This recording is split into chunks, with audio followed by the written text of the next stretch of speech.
बात हो जाए जनाब, कुछ वफाकी हुकूमत में आलमी मालियाती इदारे IMF के साथ मुआहदा होने के बाद फाइनेंस बिल 2023 पर भी अमल दरामद शुरू कर दिया है। पेट्रोलियम लेवी 50 से बढ़ाकर 55 रुपए करने के बाद आमदन पर इजाफी सुपर टैक्स नाफिज कर दिया गया है। वफाकी हुकूमत ने बैनुल-अक़वामी मालियाती फ़ंड की शराइत के मुताबिक रवा माली साल 23-24 के बजट में उठाए गए इक़दाम लागू कर दिए। कहा यह जा रहा है जनाब, खुशी तो मनाई जा रही है कि हम डिफ़ॉल्ट होने से बच गए हैं, लेकिन जो सुपर टैक्स लगा दिए गए हैं, सुना है कि महंगाई का एक नया अजाब आने वाला है। फिर ये स्टैंड बाय एक मुआहदा है IMF की तरफ से जो पाकिस्तान के साथ किया गया है, इसका मतलब क्या है, कितने अरसे के लिए होता है, इसमें क्या कुछ होता है? क्योंकि हम सुनते आए हैं कि जितनी शराइती वो हम मान चुके हैं, लेकिन उसके बावजूद महंगाई भी बढ़ रही है और मज़ीद ये टैक्सेस लगा दिए गए। इसका नतीजा क्या निकलेगा, क्या इफ़ेक्ट्स होंगे, इसी पर बात करने के लिए माहिर मुआशियात खाकान नजीब साहब ने हमें ज्वाइन कर लिया है। अस्सलाम वालेकुम खाकान साहब।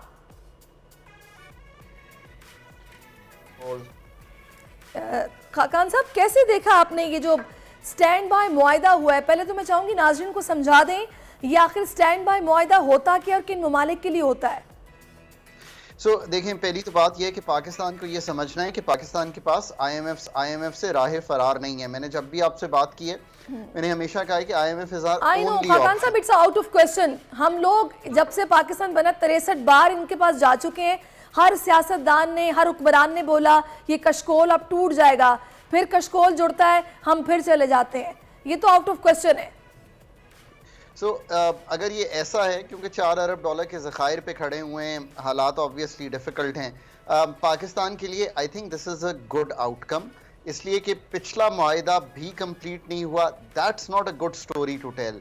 पाकिस्तान कई बार, जैसे आपने कहा, IMF के पास गया है, पर IMF के साथ किया हुआ मुआहदा जो है उसको भी पूरा नहीं कर पाता। That is not a good story to tell. अब हैविंग सेड दैट, अभी जो मुआहदा हुआ है इससे आपको तकरीबन $3 अरब अगले 9 माह में आने हैं। That's a good story. उसकी वजह यह है कि पाकिस्तान कैश स्ट्रैप्ड है, डॉलर स्ट्रैप्ड है, उसकी वजह से शॉर्टफॉल्स हैं, उसकी वजह से रुपए की कदर पे प्रेशर है। ये सारी चीज़ें जो हैं for the time being I think थोड़ी सी ईजियर हो जाएंगी, थोड़ा सा कंफर्टेबल हो जाएगा, रुपए की कदर पे प्रेशर टूट जाएगा, पाकिस्तानी मार्केट स्टेबलाइज कर जाएंगी। बट लोगों के लिए अभी इतनी आसानी नहीं है। अभी आपने सही कहा, नए टैक्सेस जो हैं 438 के करीब लगे। ये आज पहला दिन है FY24 का, ये इन इफेक्ट आए हैं। मेरा ख्याल है एक बिजली की कीमत में तब्दीली जो है वो अगले चंद रोज़ में आ जाएगी। आई थिंक गैस की कीमत में भी एक तब्दीली आ जाएगी। लोगों के लिए तो ये डिफ़िकल्ट है, पर पाकिस्तान के पास अनफॉर्चुनेटली चॉइस कोई नहीं थी, बिकॉज हमने अपना घर तो ठीक किया नहीं है और ना ही हम अपना घर ठीक करने की सलाहियत रखते हैं।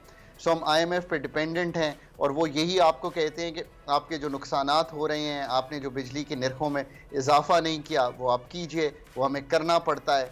आई mean we have to be honest with people कि हम बिजली जो बनाते हैं उसकी कीमत लेना जो है वो लाजिम व मलजूम है, बट उससे ज़्यादा ज़रूरी यह है कि हम पूरे बिजली के निज़ाम को ठीक कर सकें। हम बिजली के निज़ाम को ठीक करने की सलाहियत नहीं रखते।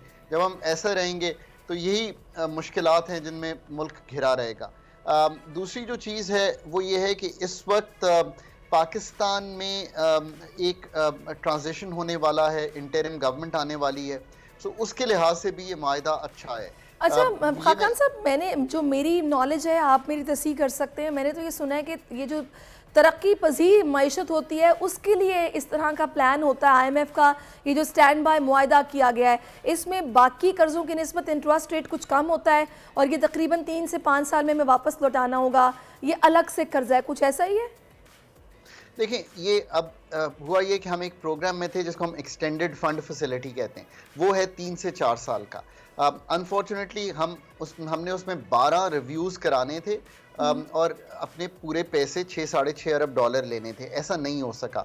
पाकिस्तान के जो आखिरी 2.6 अरब डॉलर थे, चूँकि वक्त ख़त्म हो गया, 4 साल पूरे हो गए, हम वो पूरे नहीं कर सके। हमें 2019 में ये मुआहदा किया था, 2023 जून में ये ख़त्म हो गया।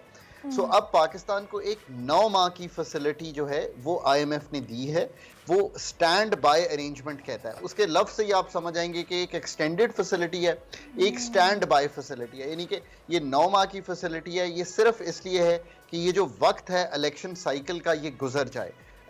इसके बाद अब मतलब the not so good news is कि मेरे लेकिन ख्याल में शायद पाकिस्तान को लेकिन एक और इसमें मुआहदे में जाना पड़ेगा जिसको हम बिल्कुल EFF जाना कहते हैं। पड़ेगा। लेकिन खान साहब, मुझे इस बात की समझ नहीं आती कि हम लोग हमेशा क्विक फिक्स क्यों करते हैं, कि हम लोगों ने अभी बस हमें बचना था, डिफ़ॉल्ट ना हो जाए, बैरूनी कर्जे थे, हमें IMF के पास जाना ही जाना था, लेकिन हम ये गरीब पर मज़ीद बोझ डालकर अपना ये वक्त निकाल लेंगे। इनकी क्विक फिक्स है, अशराफिया को फ़र्क नहीं पड़ेगा उस तरीके से, गरीब मज़ीद पिस जाएगा।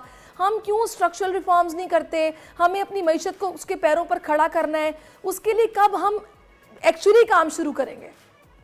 तो जो आपने कहा है ये मतलब इससे ज़्यादा किसी बात में सदाकत नहीं हो सकती। आज भी शुरू कर लें, कोई नहीं रोक रहा, पर जो चीज़ रोक रही है आपको वो शायद ये है कि आपने जैसे आप कहेंगे पूरी पॉलिटिकल विल गैदर करनी है, बट इससे ज़्यादा जो मैंने जो मेरा पॉइंट ऑफ व्यू है वो थोड़ा सा मुख्तलिफ है इस पर।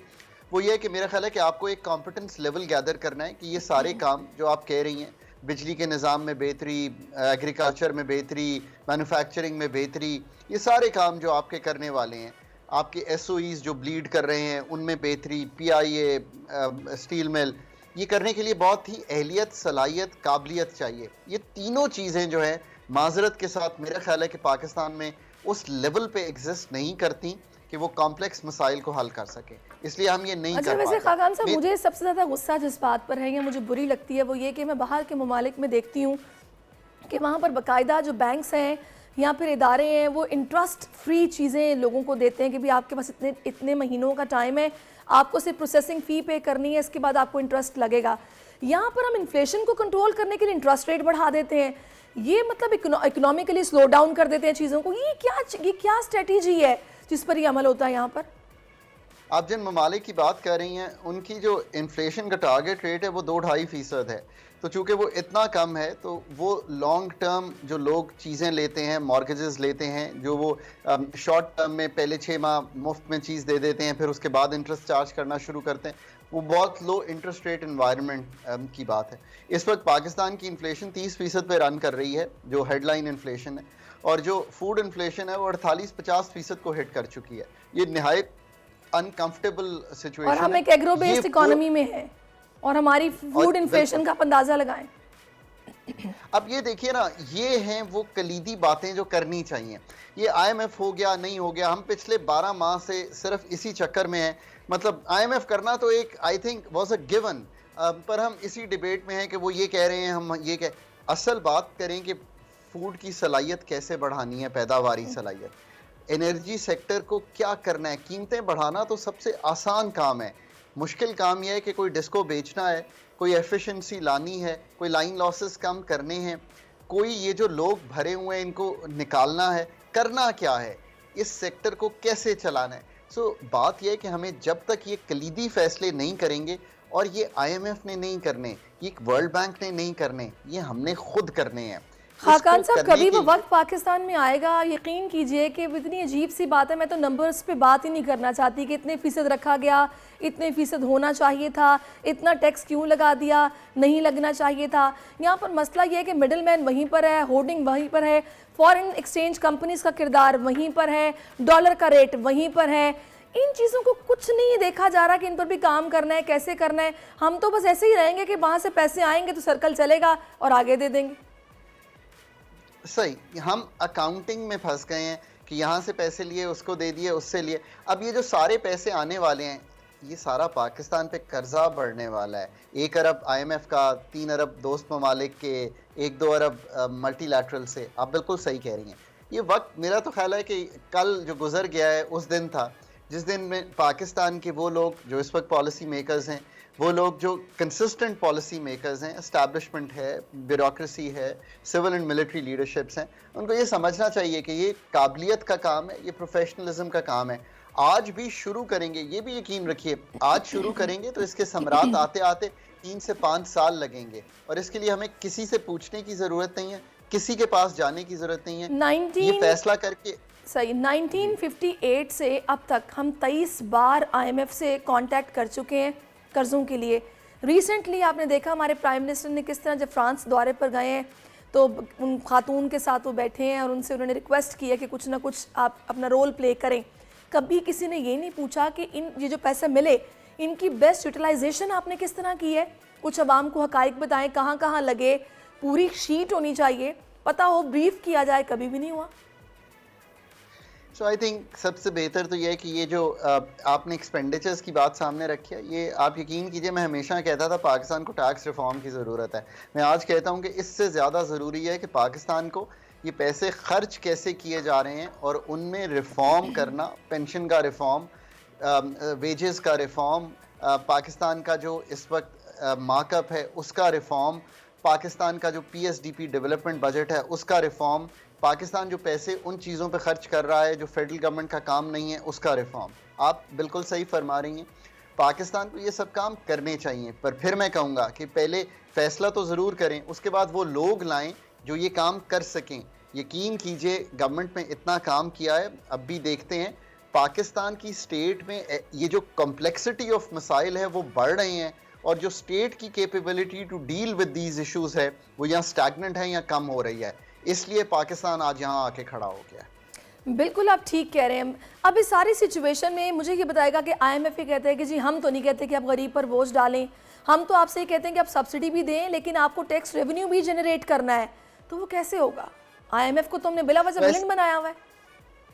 ये भी बात दुरुस्त है। देखिए ना, मुझे कोई रोक रहा है कि मैं रिटेल सेक्टर से टैक्स ना लूं, कोई भी नहीं रोक रहा, पर 22 लाख रिटेलर है, मैं 30 से 60 हज़ार से ज़्यादा को टैक्स नहीं करता, वो भी बहुत कम करता हूँ। मुझे कोई रोक रहा है कि मैं, जो लोग 1 करोड़ का प्लॉट 2 करोड़ में बेचते हैं, उस 1 करोड़ पे एक बड़ा मुनाफा कमाते हैं और बहुत अच्छी बात है, कमाना चाहिए, उस पर मैं एक टैक्स ना लूँ, कोई नहीं रोक रहा। कोई एग्रीकल्चर इनकम टैक्स कलेक्ट करने से रोक रहा है, कोई नहीं रोक रहा। कोई रोक रहा है कि मैं प्रोग्रेसिविटी ऑफ टैक्स करूं पाकिस्तान में, कोई नहीं रोक रहा। ये काम तो आपके करने के हैं। आईएमएफ तो आपको कहेगा आप टैक्स ज़्यादा कलेक्ट करें, पर आपने उनको ये कहा कि नहीं, हम ये जो हार्ड टैक्सेस हैं, ये जो मेहनत तलब टैक्सेस हैं, ये नहीं करना चाहते। हम जीएसटी यानी कि सेल्स टैक्स 17 से 18, हम जो ऑलरेडी इनकम टैक्स के ब्रैकेट में हैं उन पे 2-2.5% ज़्यादा, कॉर्पोरेट टैक्स ज़्यादा, और जो कस्टम्स ड्यूटी है उसी को बढ़ाएंगे। So you need to do the hard work. कौमें जो है ना वो काश ये विलिंगनेस हमें नज़र आ जाए, जो सारी बातें आप कर रहे हैं खाकान साहब, अल्लाह करे ऐसा वक्त पाकिस्तान में आए। अच्छा, अभी अभी ईद गुजरी है, थोड़ा सा बताएंगे, ये जो हमारी सुना है कि leather, raw material, unfinished, finished products बाहर जाती हैं, इससे बड़ा रेवेन्यू जनरेट होता है, क्या इफेक्ट होता है इसका जब ये ख़ास तौर पर ईद उल अज़हा आती है? देखें, ये तो हमारा लेदर एक हमारा की सेक्टर है, टेक्सटाइल के बाद लेदर, सर्जिकल गुड्स, ये हमारा की सेक्टर है। ईद जब भी आती है तो ऑब्वियसली हाइड्स शायद ज़्यादा अवेलेबल हो जाती हैं, उसकी प्रोसेसिंग ज़्यादा होती है, बट ये तो एक छोटा सा कंपोनेंट है। ओवरऑल तो एक्सपोर्ट्स इस वक्त जो है हमारी एक्चुअली लास्ट ईयर से श्रिंकिंग है, इसलिए कि फ्लड्स की वजह से कॉटन अच्छी नहीं हुई, डॉलर्स भी नहीं है कॉटन मंगवाने के, डॉलर्स भी नहीं है पार्ट्स मंगवाने के। अब ये आईएमएफ के मायदे से शायद थोड़ी सी चीज़ें जो हैं अनक्लॉग होंगी और हम थोड़ा सा हमारे पास वो डॉलर्स की अवेलेबिलिटी होगी कि हम मंगवा सकेंगे एक्सपोर्ट के लिए मशीनरी के पार्ट्स। बिल्कुल खाकान साहब, अल्लाह करे जिस तरह आप बता रहे हैं चीज़ें ऐसे बेहतर हों और आगे भी मज़ीद बेहतरी की तरफ जाएं। बड़ी ईद की खुशियों में बोल ने दिया अपने अवाम का साथ, अवामी शिकायत पर बोल ने उठाई आवाज। उधर पेशावर में आलाइशों को ठिकाने लगाने के लिए WSSP का खुसूसी ऑपरेशन शुरू हो गया है, जिसमें 3259 एहलकारों समेत 683 गाड़ियां हिस्सा ले रही हैं। बोल की खबर पर इदारों ने भी कसली कमर, लिया एक्शन। लाहौर में मुख्तलिफ मकामात पर आलाइशें जो है वो हमें सड़कों पर दिखाई दे रही थी, लेकिन उसके बाद जो LWMC है उनका अमला जो है वो उसके बाद फील्ड में निकला और उसके बाद आलाइशों को हटाने का सिलसिला जो है वो शुरू कर दिया गया, क्योंकि बोल है पाकिस्तान का नंबर 1 न्यूज़ चैनल। सब्सक्राइब करें और बेल दबाएं ताकि कोई खबर रह न जाए।